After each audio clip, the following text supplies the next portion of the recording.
Assalamualaikum warahmatullahi wabarakatuh. Perkenalkan, nama saya Cindari Swantoro sebagai asisten rumah tangga di bagian sekretariat dan hukum PTPN 1 Regional 7. Pada kesempatan hari ini kita akan melaksanakan sharing session dengan tema motion sickness atau kinetosis. Mari kita lanjutkan ke materi sharing motion sickness. Terima kasih. Di kesempatan pagi hari ini, sesuai jadwal yang telah ditetapkan, hari ini saya akan mempresentasikan tentang program ACMS Kultur Booster. Pada kesempatan pagi hari ini mungkin saya hanya berbagi pengetahuan karena saya melihat beberapa hari saya di sini, saya melihat teman-teman di bagian sekretariat hukum ini mobilitasnya cukup tinggi, terutama dalam hal kedinasan.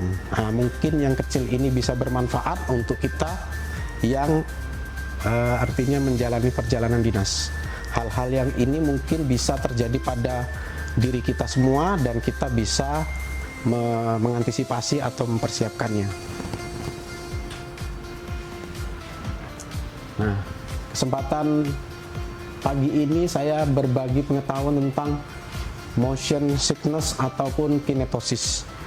Mungkin teman-teman juga pernah tahu, pernah dengar, ataupun kita semua pernah mengalaminya, ya. Jadi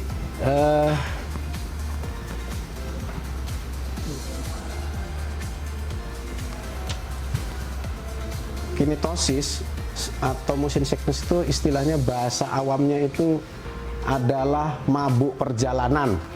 Nah, kita semua pasti pernah mengalami mabuk perjalanan pada saat mungkin dinas ke Palembang naik mobil, biasanya nggak apa-apa, ini kok jadi pusing, mual, muntah kayak gitu ya. Nah, itulah kita mengalami namanya mabuk perjalanan. Nah, apa itu? Yaitu kondisi yang terjadi ketika ada ketidakcocokan antara sinyal gerakan yang diterima otak, terutama mata dan telinga bagian dalam, yang menimbulkan gejala pusing, mual, muntah seperti terjadi pada bepergian pada naik kendaraan mobil, bus, kereta, kapal, atau pesawat. Itu. Jadi ini bukan satu sakit ataupun cuman simptomatis. Itu tadi gejalanya itu pusing, pusing berputar, mual, muntah, kemudian merasa tidak nyaman secara umumnya. Nggak enak gitu ya. Nah, penyebabnya tadi sudah jelaskan bahwasanya itu ada konflik. Jadi di dalam otak kita ini, otak ini sama dengan apa ya? Mesin pembaca sinyal dari seluruh tubuh kita. Jadi ketika kita naik mobil, ya, ketika naik mobil itu mata kita itu melihat objek itu bergerak, gitu. Kalau kita ngelihat ke depan, kayaknya tetap karena kita ngelihat kursi, tapi ketika ngelihat kaca depan bergerak itu kan objeknya, bahwa menyatakan mata melihat objek yang kita lihat itu kita ini bergerak gitu. Tetapi di dalam telinga kita itu di tanda gambar yang ungu-ungu itu namanya namanya sistem vestibular. Nah, sistem vestibular inilah yang berfungsi menjaga keseimbangan tubuh kita. Nah, ketika kita naik mobil, telinga ini membaca dengan sistem vestibularnya itu, dia membaca, kita ini ada di dalam mobil, sepertinya kita duduk, nggak bergerak, gitu. Kata vestibular, telinga itu menyampaikan pesan kepada otak. Tetapi, begitu si mata melihat ke samping dan ke kanan kiri, si otak itu juga ngirim sinyal. Gitu. Jadi dia bilang, enggak, kita ini sedang berjalan. Itulah kata si mata nyampaikan ke otak. Terus otak ini membaca. Jadi yang sebetulnya kita ini berjalan atau diam sih, gitu kan? Nah, disitulah otak itu kebingungan, dia merespon sinyal dari telinga dan mata. Apakah bergerak atau tidak? Nah, respon inilah yang membuat kebingungan dari otak, sehingga timbullah sensasi mual, pusing, dan muntah gitu. Karena mata itu akan fokus pada bacaan, atau kita main HP pada bacaan. Nah, mata itu kan ada sudut pandang. Jadi misalkan saya ngelihat Mbak Anabel, cuman saya masih terlihat wajahnya si Mbak Tania. Nah, sepertilah sudut pandang mata, sehingga walaupun kita baca, pergerakan yang di objek yang di samping mata kita masih terlihat. Nah, itu yang membingungkan otak juga. Sebetulnya saya diem atau bergerak. Kemudian kelelahan, kurang tidur, stres. Kemudian kita berkendara, ya bisa kadang mabuk, kadang enggak. Kemudian kehamilan atau menstruasi, ya wajar ketika orang hamil ataupun orang lagi menstruasi, hormonalnya lagi meningkat. Kemudian kondisi lingkungan, misalkan di dalam mobil itu habis bawa duren, ya kan, ketutup.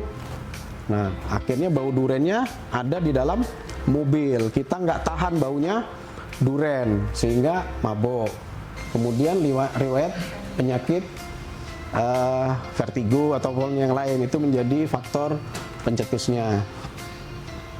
Nah, gimana cara kita supaya tidak mabuk perjalanan?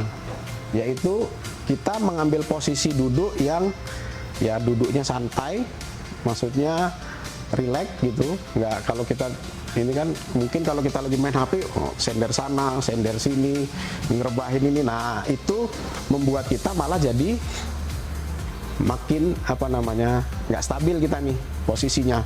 Karena yang diminta adalah posisi stabil dari badan kita di dalam kendaraan. Kemudian tadi tuh fokuskan pandangan, artinya jangan, kalau bisa tuh kalau supaya kita nggak mabuk tuh yang lihatnya ke depan aja, ngeliat ke depan, ataupun yang lihat di posisi sandaran kepala di depan kita. Memang cenderung kalau orang mabuk itu di belakang itu kenapa? Karena pas di ban kan jeglek gitu kan, sehingga ya kita juga goyang-goyang, kita juga dari posisi duduk sampai kepala. Udara tadi itu artinya dalam kendaraan itu misalkan tadi habis membawa duren kan, kita kalau misalkan gitu ya buka kacanya biar ada angin masuk. Kemudian lakukan gerakan ringan, maksudnya kalau di dalam kendaraan misalkan kita naik mobil ya berhenti sejenak untuk istilahnya jalan-jalan di sekitar mobil, istirahat, kemudian menghirup udara di luar, baru kita mulai lagi. Itu bisa untuk menghindari mabuk perjalanan. Nah, perlu juga kita persiapan sebelum kita dinas kan. Kemudian apa saja yang perlu kita persiapkan?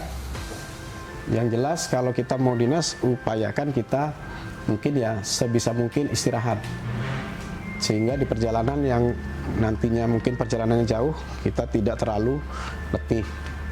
Kemudian makanan ini ya kalau kita punya sakit mah gitu kan, di tengah jalan ya atau sebelum ini makan, ataupun ya jangan pula kita makannya kelas berat, habis makan bakso sebelah, habis itu diisi pempek gitu kan. Nah, itu dia. Kemudian ya itu tadi, kalau kita nggak makan atau artinya belum makan, isilah makanan-makanan ringan.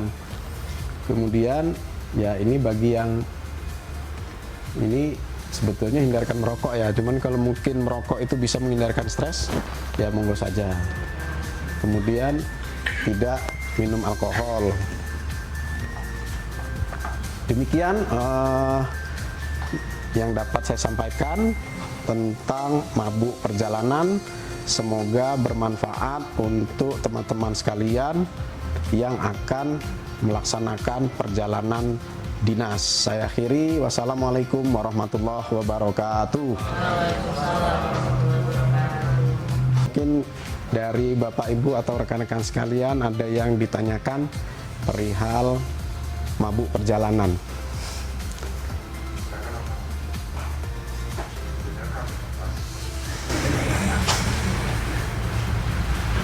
Silakan Pak Dede. Ini kan perjalanan kendaraan mobil ya. Kalau untuk kapal bagaimana? kapal feri, kapal laut, bukan kapal udara ya. Ya. Ya. Ini cuaca seperti ini nih. Ya. Nah, tahun lalu 2024 juga cuaca seperti ini, akhir tahun ini. Gelombang tinggi. Nah, itu misalnya gimana kalau di kapal feri? Ya. Kalau ya. Kan memang kalau di kapal laut lah ya. Artinya kan faktor cuaca ataupun kondisi alamnya pas kita di laut itu kan berpengaruh. Saya juga pernah ngalami pas ombaknya lagi besar, kapalnya pun goyang. Ya sebisa mungkin kita tidak melakukan aktivitas yang misalkan lagi kapal lagi banyak goyang, ya kita jangan jalan-jalan. Kita harus tetap stabil di posisi kita duduk gitu. Kemudian ambil posisi yang duduknya ya senderan, kemudian ya pejamkan mata lebih baik, karena dengan kita melek gini kita melihat orang ataupun melihat laut, goyangnya kerasa. Dan saya juga pernah ngalamin juga. Saya sendiri nggak biasa-biasanya mabuk naik kapal laut, itu mabuk juga saya gitu, karena posisi itu, seperti itu. Saya kira membatasi aktivitas lah. Ketika sudah mulai reda, kita misalkan bermain mabuk, sudah mulai baik, ya boleh kita keliling gitu, jalan lah maksudnya gitu.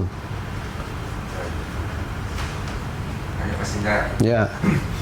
Kalau kita sedang berenang sering minum anti mabuk. Iya. Apakah obat itu untuk penenang, untuk kita istirahat, untuk tidur, ataukah ada zat lain gitu? Iya. Di dalam antimo itu biar nggak mabuk gitu kan? Iya. Memang betul. Sebetulnya antimo itu ada yang saya kurang tahu persis ya. Kayaknya kan ada yang model jamu ya, jamu herbal untuk anti mabuk, ataupun memang pil antimo. Pil antimo itu sebetulnya kandungannya, kalau dalam dalam kandungan obat kimianya namanya dipenhidrinat namanya. Dimenhidrinat. Dia isinya termasuk kandungan anti alergi.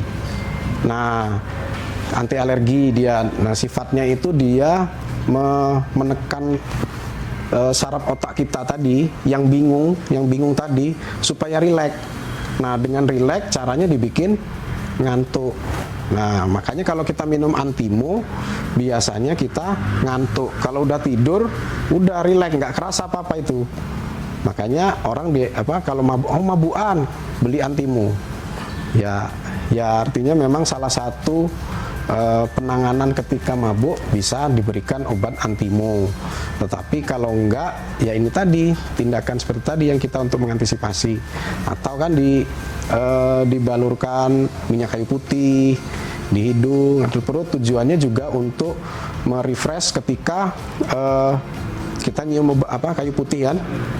Kita cium itu sensasi atau bau kayu putih itu bisa membuat rileks di saluran pernapasan sampai ke kepala, sehingga mengalihkan proses otak yang bingung tadi, apakah ini bergerak atau diam, begitu.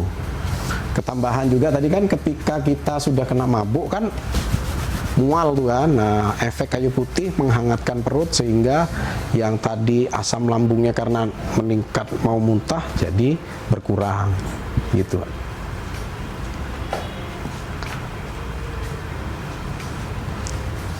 Cukup? Antimo itu khusus untuk TNI ya, udara ya, Polri nggak boleh ya? Kenapa? Antimo khusus untuk angkatan TNI, darat laut udara, jadi Polri nggak boleh ya? Iya. Pertanyaannya saya yakin tadi karena pengalaman juga kan, ada banyak yang dikupas tidak karena ilmu kesehatan sudah ada di atas sana. Jadi memang apa yang kata Pak Cina tadi, antara mata, telinga, otak, dia termasuk kondisi dan juga harus juga dengan hidup kan sebenarnya perimbangan itu harus ada, baik kita dengan kondisi kerja atau agama. Kadang-kadang kita susah juga ngatur, apalagi yang tadi kita harus istirahat. Kadang-kadang dipanggil pulang, jam 2 baru pulang, baru ngobrol. 3, jam 4 terus sudah bangun ya itu situasi kondisi kita. Ya artinya karena ini rutinitas mungkin tanpa terasa itu menjadi kebiasaan kita. Nah, memang yang paling nyaman itu kalau di Indonesia tidur nggak mabok udah nyampe kok sebentar kan. Iya Pak. Tapi kadang-kadang nggak semudah itu ya, apalagi di samping kita atasan kan. Iya Pak. Ya memang udah kebiasaan kita. Baik, kiranya cukup. Bila tidak ada lagi pertanyaan, saya cukupkan sekian. Terima kasih atas perhatiannya. Saya akhiri. Wassalamualaikum warahmatullahi wabarakatuh.